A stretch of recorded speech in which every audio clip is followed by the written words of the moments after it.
Hey everybody, welcome back to Electric Cafe. Today's video is album review on Spoons, Arias, and Symphonies from 1982, I think.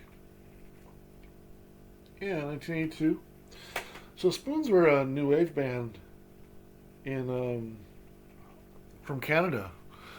Um, I think it was Ontario. That's right. They're from Ontario. They started out in like 79, 1980, somewhere around that time, and this is their second album and probably their highest rated album, I would say. It's pretty close. I think they had four or five albums, from like 1981 to 88. Had pretty good success in Canada. Probably, a handful of top 40 songs in Canada, but nothing really broke out into America. I rarely come across anybody who really knows Spoon's music in America, and I would think probably in Europe they're probably even less known. Um, I don't remember ever hearing anybody recommend Spoons. In fact, um, I stumbled upon them from a Canadian friend just a handful of years ago. Maybe like 7 or 8 years ago. So I was way late on hearing Spoons.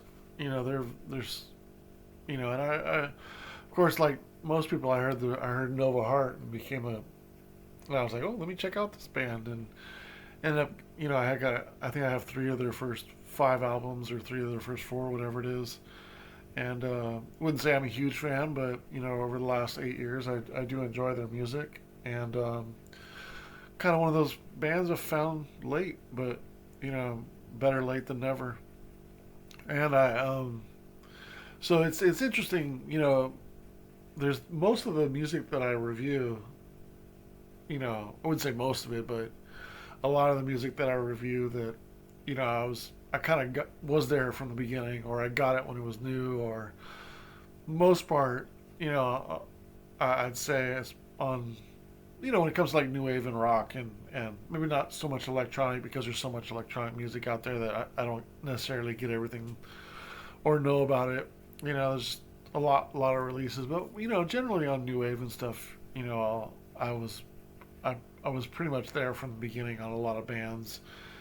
Uh, Thanks to being in around great radio stations, and I was the youngest of four siblings, so my brother was into new wave. My older two sisters were into good music, and we had a good radio stations growing up. I was around K Rock in L.A. and 91X in San Diego and Mars FM, and a lot of great radio stations and a lot of great record stores. I mean, we had some amazing record stores in in California, and maybe not niche ones until like the 90s, but in the 80s you had a lot of mom and pop record stores like you do today, but also a lot of like, I can remember like a really good mom and pop cassette store. It was just all cassettes, and so a lot of my first purchases in new wave in the middle 80s were on cassette. And I mean, we had Warehouse Music, we had Sam Goody, we had Tower Records, we had Virgin Records, we had, um, then later on we had in San Francisco, and then they brought down to Sunset was Amoeba. We had Music Plus, which was Blockbuster video side, and then it became Blockbuster Music, and then right, it was Music Plus, and then Blockbuster Music, and then it came Blockbuster. I think then it just came Blockbuster Video and Audio. I can't remember what they called it, but just we had so many good, um, record stores. Even on the popular side, like you would think of, this is way before like FYE or like Target or something like that. Like even if it was like Warehouse or Sam Goody, or they were still good about getting imports and good at having a pretty good collection. And even if they didn't, and you went there 1 month and you're like, okay, I'm seeing the same stuff, you had all of them, within a few miles, and I would hit Sam Goody at the mall. I would hit Warehouse Records. I would hit Virgin, on Sherman Oaks. I would hit Tower Records on Sunset. It was just, there was so many good record stores in LA and radio stations that, but it never came across the Spoons, in all that time. But that's the crazy thing is, at the time I was probably still 40, and I'm digging for music. I love synth pop, love new wave, and love electronic music, and I still never came across like this. So it just shows you there's still a lot of good music out there to discover, even when you think you know a lot. There's always stuff to discover. So yeah, I'm gonna review this album and review the songs, give them a score, and then review the overall album and give it a score as well. So the first song, Trade Winds, is kind of a 2 minute and like 24 second. I think it's like something like that. Intro. It's kind of real. The keyboard sounds in this album are amazing.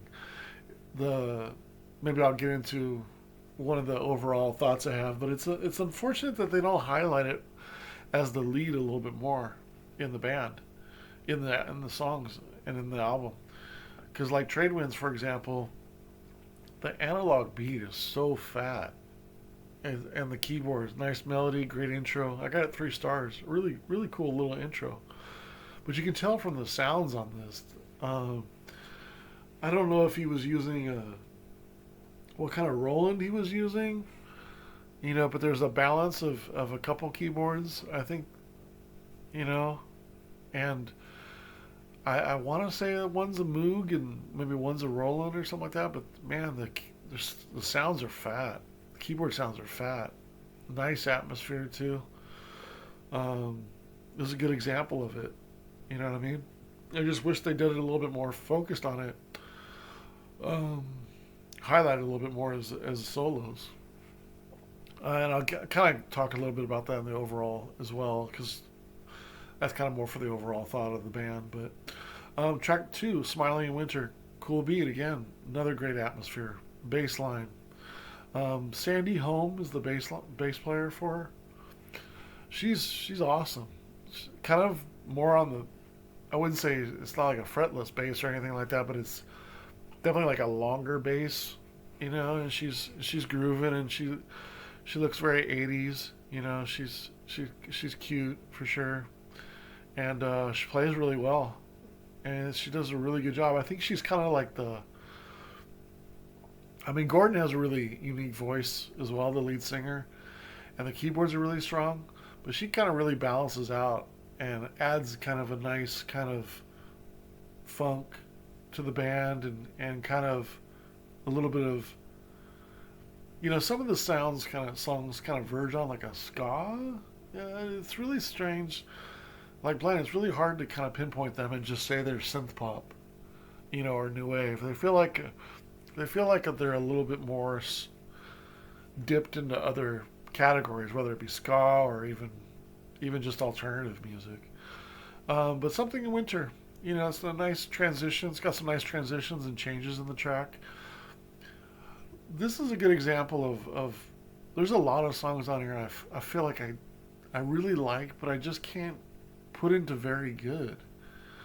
And again, I'm kind of going into the overall view of the band, but there's a lot of good songs, but nothing that really kind of, I wouldn't say nothing, but not a lot that gets into the very good, where I feel like this is a very good song. Like, they're all so close.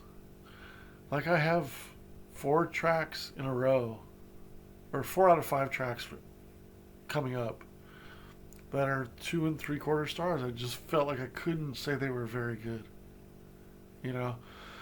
and that's where, maybe if I heard the album 40 years ago and grew up with this album, maybe I would give it a very good. That's the tough thing about reviewing in retrospect, because I really respect the keyboards. I really respect the bass line. I really respect his voice.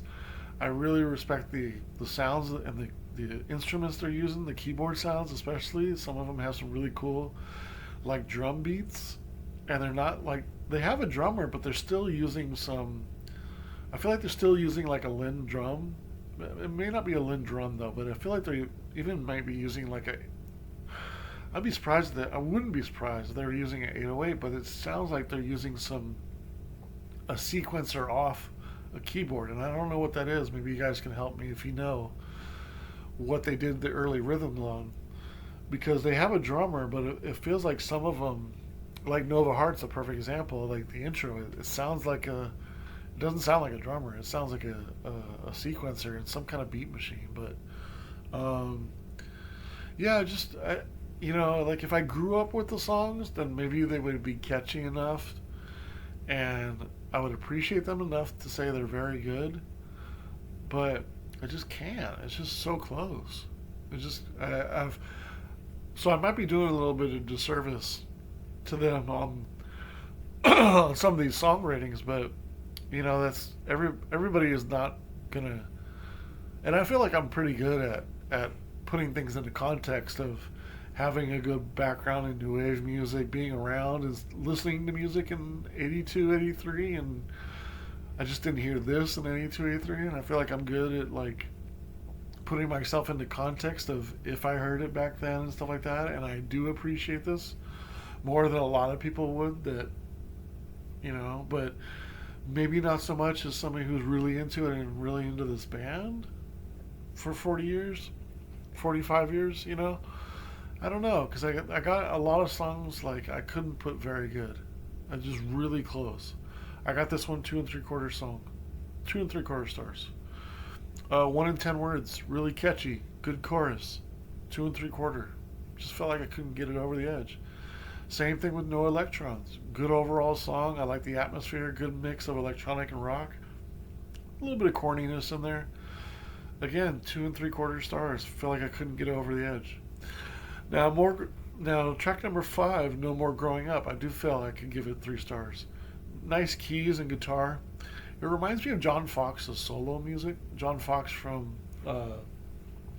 Ultravox. Um, it sounds like John Foxx to me. It sounds like, especially like the Garden album, or it kind of, I wouldn't say like Metamatrix, that album, but maybe the 2 albums after that, because Metamatrix is a little bit more minimal. I think that's like 80, 81. But this is 82. This sort of sounds like same production, sort of the album after Meta. What was it, Meta something? I can't think of the name. Metamatic? Is that what it is? The John Foxx album, solo album. But it sounds like the 2 albums after that, The Garden and the other one, the one with the song with the room, or the dress, new dress or something like that, blue dress or something like that. It sounds like of that period, and his voice kind of sounds like John Foxx a little bit as well. But this one did. I was able to give this one 3 stars. Then the title track, Arias and Symphonies. Nice keyboards, guitars, cohesive, strong.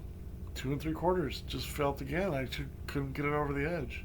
So 4 of the last 5 tracks, I just feel like I couldn't get it over the edge and say it's very good. Then you have track number 7, Nova Heart. Classic Canadian new wave track. The beat, melody, everything about it. Chorus. This is a standout. Then I look at this song, listen to this song, and I'm like, yeah, that one's definitely got it. That was definitely a 4-star track all day. I got 4 1/4 stars. My favorite song on the album. South American Vacation, I feel like has the edge enough to get it over 3 stars too. That one's good overall sounds. I like the chorus, the singing. It's got a little bit of an edge to it, which I like. A lot of the songs in the middle were kind of, besides Nova Heart, they were kind of sounding a little similar. This one sounds a little different. South American Vacation. The chorus is cool, and that probably I feel like the chorus is one of the stronger choruses on the album. Probably equal to 1 in 10 words, and even No More Growing Up. I feel like those 3 songs I feel like have the better choruses besides Nova Heart. I gave this track 3 stars. Then the last couple tracks on the album, A Girl in Two Pieces. Nice change of pace, not bad. The keys and the bass line at the end are cool. I got 2.5 stars. Walk the Plank. Um, some good sounds. Chorus is okay. I got 2 stars. It's a good track. Then the last track, Blow Away. I like the keyboards. It's the longest track on the album, nearing 6 minutes. The chords are nice. Change of pace too is nice too. Melodic, good chorus. Verses are okay. I gave it 2 stars. So really, a lot of good songs on here, but only 4 of the 11 tracks really above very good. But the rest of them, they're they're all above okay. They're all in the good. So nothing is alarming on here like bad, or even okay. I think all of it is really in good. So it's a strong album overall. I just wish a few more songs would stand out, maybe a little bit more, and it could have been a little bit higher rated for me. When I look at the overall good, definitely a lot of good tracks. Like Nova Heart. I mean, it's just an amazing track, lead track, and then some good supporting songs. Um, I like how the band is very keyboard driven. Like they're not shy to feature the keyboard, but it's still in a background um, background way. I would think even more so than like even Japan. They use the keyboards, and they're more prevalent than even like Japan or other bands that are like them. And the keyboards are really good. It sounds nice. There's some good beats in here. Some really good bass work, bass lines for sure. Again, some good singing on the most part. This is a unique band. They're a very unique band, and that's where that's also saying that is also kind of the conflict I have with the band. And here's the opportunities for the band. Um, Many of the songs are being close to very good. I already talked about that, but maybe the direction of the band. Um, maybe if they had a better, I don't know who the producer was. I don't know if they had different producers on the album. I didn't look up that, or I don't know that by hand or offhand. But I feel like if they had a little bit better producer with a little bit of direction and maybe a little bit more of kind of going towards underground, that they could have lasted longer and lasted through the 80s. And yeah, they're still around and tour, and they did a few albums the last 10 years or so, but not like unlike a lot of bands by like the late 80s, they kind of probably sounded old and didn't weren't able to last through the 80s until the 80s became fashionable again. And then even though I'm sure they still toured and they're well loved in Canada, they didn't really last through the 80s as far as their albums, and continue to make albums, in the 90s.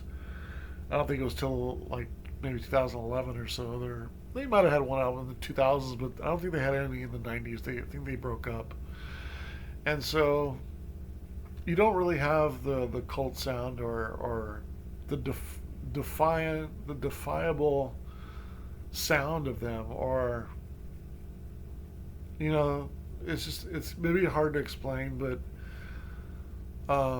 maybe the direction of the band could have been better.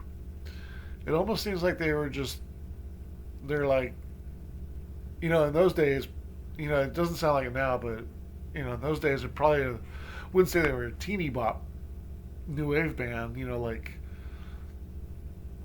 I don't know, just like stay pushed into the limelight and become like, I don't know, like, I don't know what's like Aha or Duran Duran or something like that, but um, there's just maybe they're too energetic.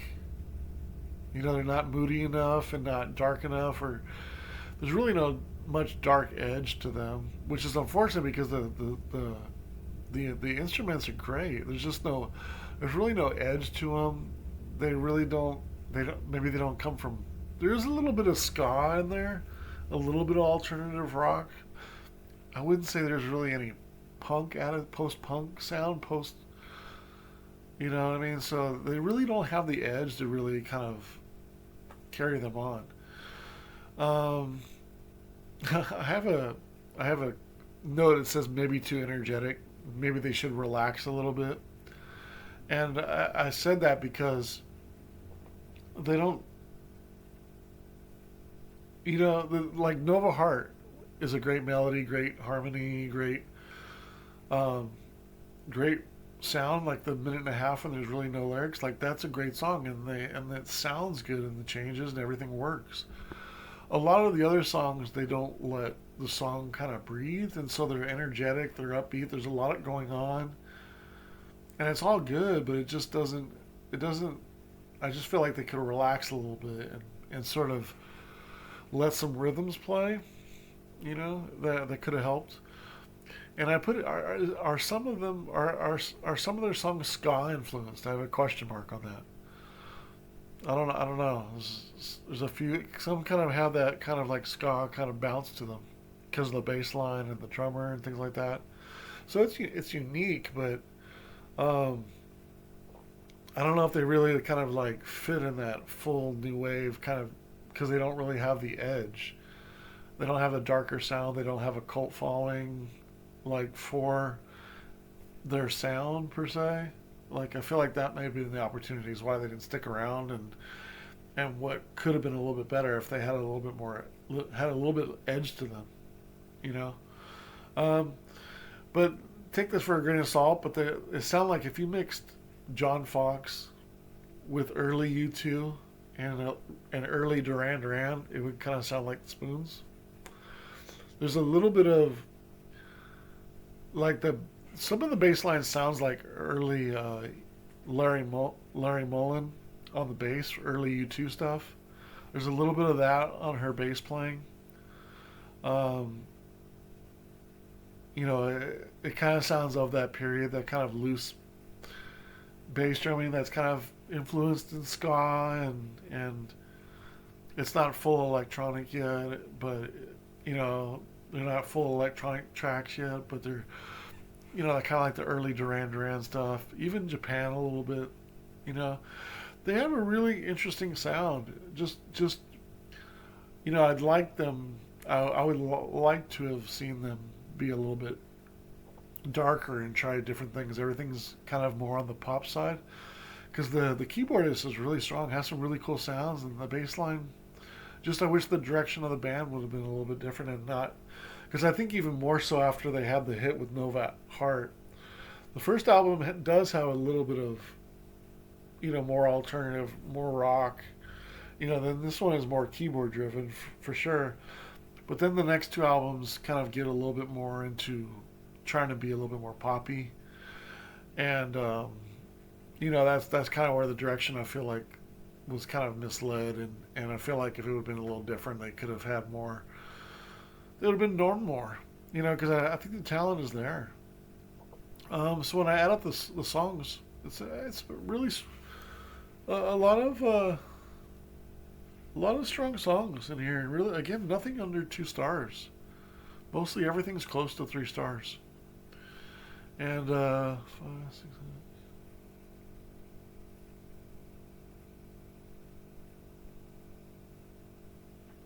I had to add it up again because I thought I was off. 31.25 stars divided by 11 songs, so 2.84.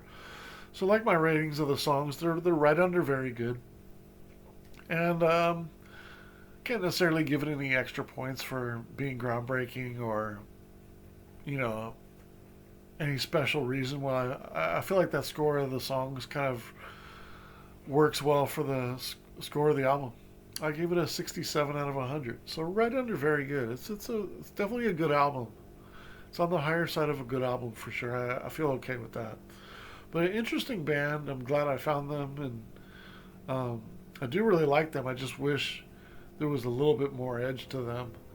And I think they, because man, there's some awesome keyboard sounds in here. I think I would rival Nick Rhodes on here. I think the keyboard player on here is equal to the guy in Japan, and probably better than Nick Rhodes at the time. Like the sounds on here are fatter, they're more atmospheric. There are at times a little bit going to kind of a spooky, but they don't really fully go there, and I wish they would go on the darker range.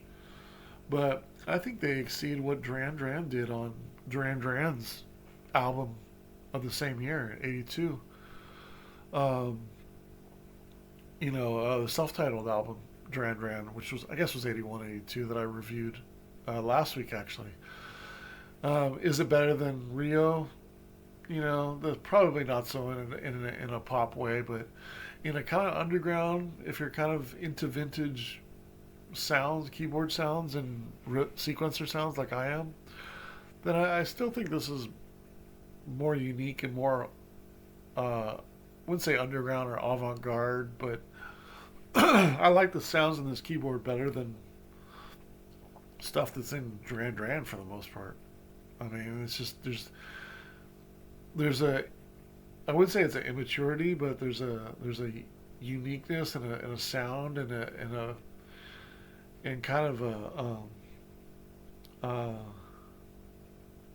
it's kind of hard to say. It's like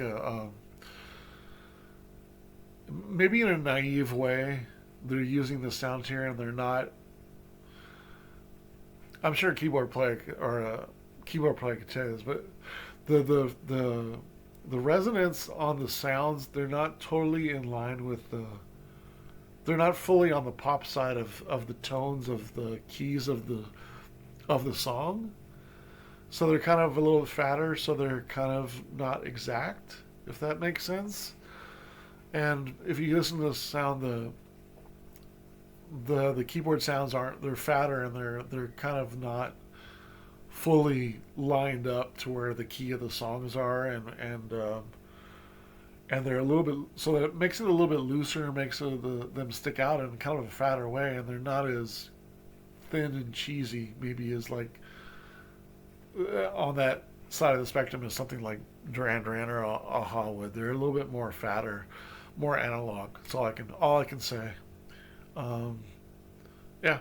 So curious to know if anybody knows what keyboard or setup the keyboard player had for Spoons back in 1982.